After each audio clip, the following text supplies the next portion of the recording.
नमस्कार, मैं हूं आपके साथ राखी लांबा और आप देख रहे हैं न्यूज एक्सप्रेस। मेरे साथ मौजूद हैं मेरे सहयोगी अभिषेक पुंडेर। अभिषेक, जिस तरीके से अविश्वास प्रस्ताव लाने की बात कही जा रही है धनखड़ साहब के खिलाफ और ये कहा जा रहा है कि उनकी कुर्सी जा सकती है, कितना बड़ा झटका है? और इसके साथ ही ये भी समझाइए कि क्या अविश्वास प्रस्ताव जब विपक्ष की तरफ से लाया जाएगा तो क्या सच में ऐसी परिस्थिति बन सकती है कि धनखड़ साहब को जाना पड़ जाए? देखिए, इस पर चर्चा करेंगे राखी के कि धनखड़ साहब को जाना पड़ेगा, नहीं जाना पड़ेगा, मोदी साहब के लिए कितना बड़ा खतरा है या नहीं है। खतरा तो बहुत बड़ा है, सारा राज्यसभा का गणित गड़बड़ा जाएगा। लेकिन उससे पहले जानना यह जरूरी है कि विपक्ष आखिर बार बार अविश्वास प्रस्ताव उपराष्ट्रपति जगदीप धनखड़ के खिलाफ लाता क्यों है, जो अक्सर प्रधानमंत्री नरेंद्र मोदी के सामने, जैसा कि आपने भी कहा था कि झुककर मिलते हैं, प्रणाम करते हैं, उनके खिलाफ अविश्वास प्रस्ताव क्यों लाया जा रहा है। ये कोई नई बात नहीं है इस सत्र की कि इस सत्र में अविश्वास प्रस्ताव लाया गया। इससे पिछला जो सत्र था उसमें भी उपराष्ट्रपति धनखड़ साहब के खिलाफ यह अविश्वास प्रस्ताव लाया गया था। जो विपक्ष है, इस बार जो गोलबंदी के साथ लड़ा विपक्ष, नतीजा कांग्रेस पार्टी 100 तक पहुंच चुकी है और विपक्ष ने कहीं ना कहीं नींद तो हराम मोदी जी की ही है।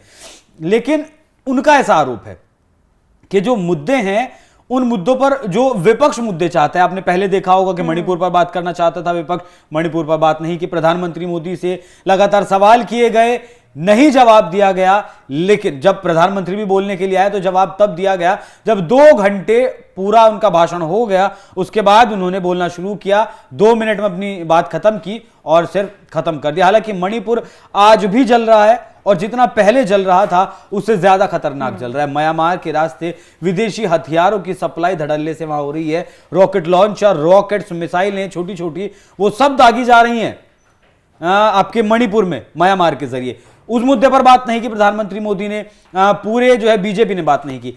अब भी अडानी के मुद्दे पर बात करने की कोशिश की राहुल गांधी ने लगातार। हम साथ साथ हैं कि स्टिकर पोस्टर भी लेकर सदन में आया गया, मिमिक्री भी की गई। उससे पहले भी लगातार अडानी का रिश्ता मोदी से आखिर कहलाता क्या है, क्यों अडानी को इतना जो प्लस पॉइंट दिया जाता है, वो देशों में ठेकेदारी में हो या फिर विदेशों में। आपका केन्या की बात कर लो, अमेरिका की बात कर लो।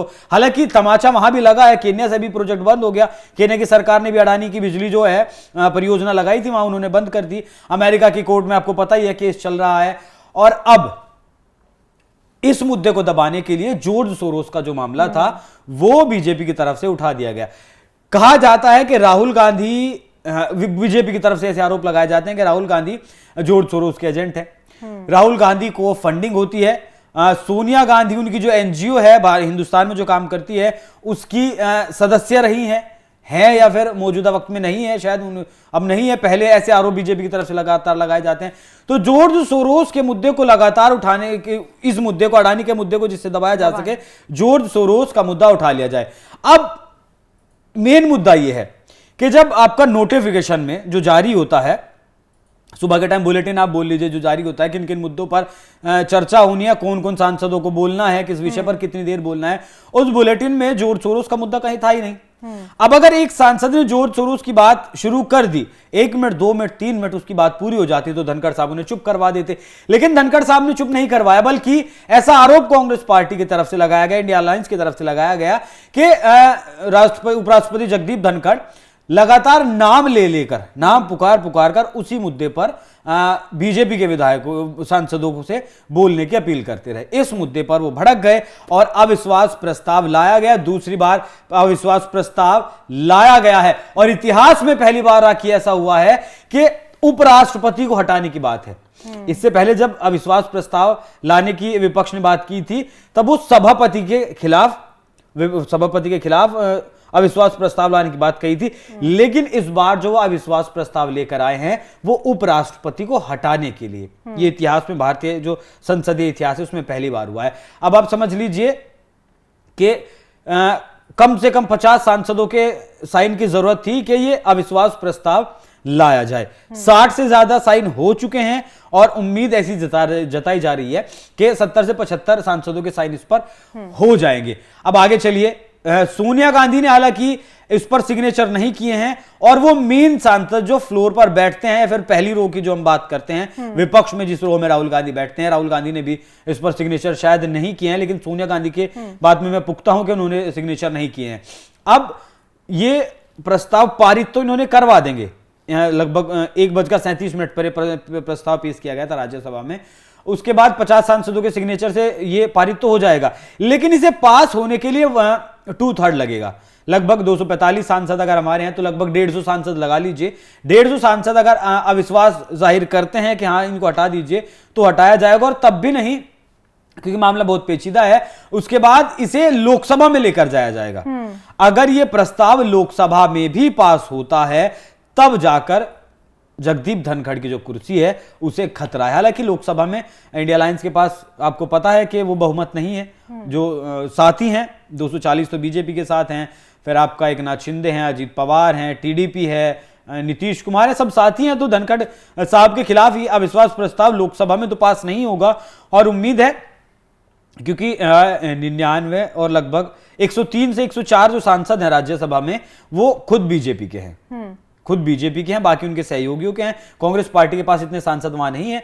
तो ये अविश्वास प्रस्ताव पारित तो इन्होंने करवा दिया, पटल पर भी रख दिया, अभी जनरल सेक्रेटरी को दिया गया है, लेकिन इसे पास नहीं करवा पाएंगे क्योंकि नंबर गेम मैटर करता है। नंबर गेम राखी इनके पास नहीं है, लेकिन इससे ज्यादा शर्मनाक बात इस सरकार के लिए, इस सरकार के मंत्रियों के लिए नहीं हो सकती कि उनके सभापति, जिन्हें आपने लाकर बिठा दिया गया जिससे कि आपकी बात को वो रखते रहें, आपके प्रवक्ता के तौर पर बोलते रहें, इस तरीके से आपने लाकर तो उन्हें बिठा दिया। लेकिन इससे ज्यादा शर्मनाक बात इस देश के प्रधानमंत्री के लिए भी शायद कुछ और नहीं होगी कि आपके सभापति के खिलाफ, आपके उपराष्ट्रपति के खिलाफ 2 बार सदन में अविश्वास प्रस्ताव लाया गया हो। अच्छा, अगर ऐसी सिचुएशन बनती है अभिषेक की प्रस्ताव पास हो जाता है, तो उसके बाद सवाल है कि आखिर कौन होगा जो उपराष्ट्रपति की कुर्सी पर स्पीकर के तौर पर बैठेगा? देखिए, प्रोटेम स्पीकर को बैठाया जाएगा, जो इनका जो उपराष्ट्रपति हैं उनके जो डिप्टी होते हैं, डिप्टी कह लीजिए, जो हरिवंश राय हैं आपके नीतीश कुमार की पार्टी से वो आते हैं,